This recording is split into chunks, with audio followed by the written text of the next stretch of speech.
Je remercie Madame la représentante de l'Érythrée pour son intervention et je donne maintenant la parole à la République tchèque.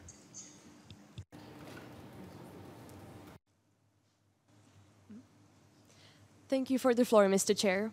Let us express our gratitude for speaking here on behalf of the Czech Republic, making the voices of Czech youth heard.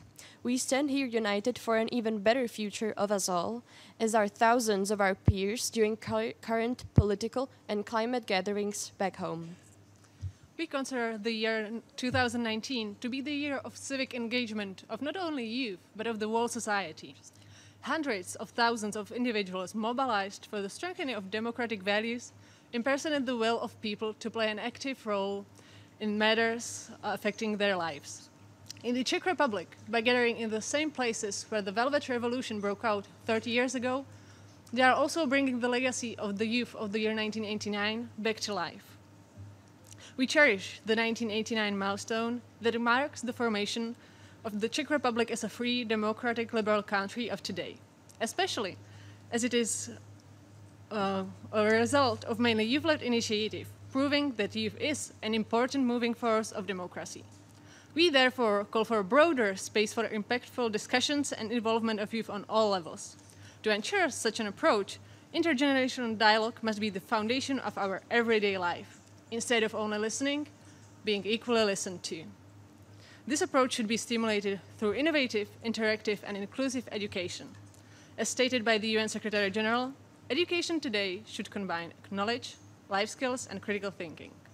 Seeing that a total of 50% of Czech students find educational content incompatible with both work and everyday life, we wish to enhance more of our skills.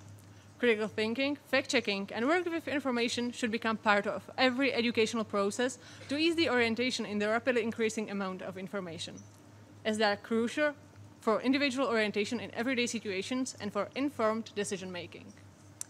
In one case specifically, the decision-making that affects our and our planet's chances of survival. We therefore call for further internet and climate literacy enhancement.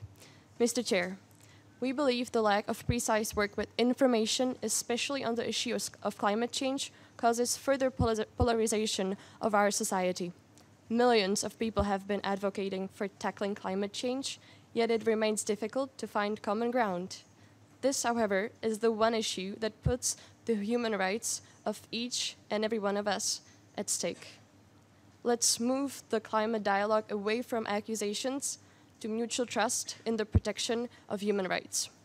The UN High Commissioner for Human Rights, with numerous supporters, asserted, "The world has never seen a threat to human rights of this scope."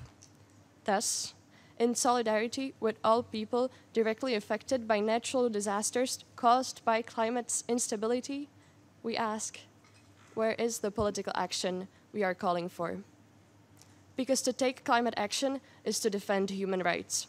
And because to take climate action is to stand firmly for the normative and legal foundation of our world without compromises. Individually, many young people have already been lowering their carbon footprint to also empower the transition towards a circular economic system.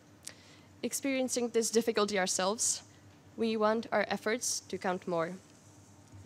With youth empowerment, through discussion, cooperation, and common action, we can find effective solutions. Neither of us can achieve this alone.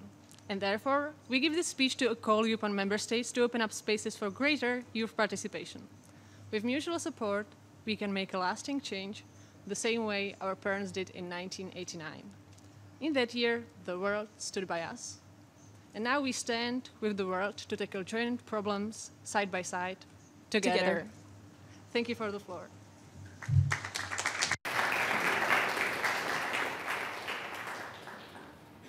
Thank you very much to the youth delegates of the Czech Republic.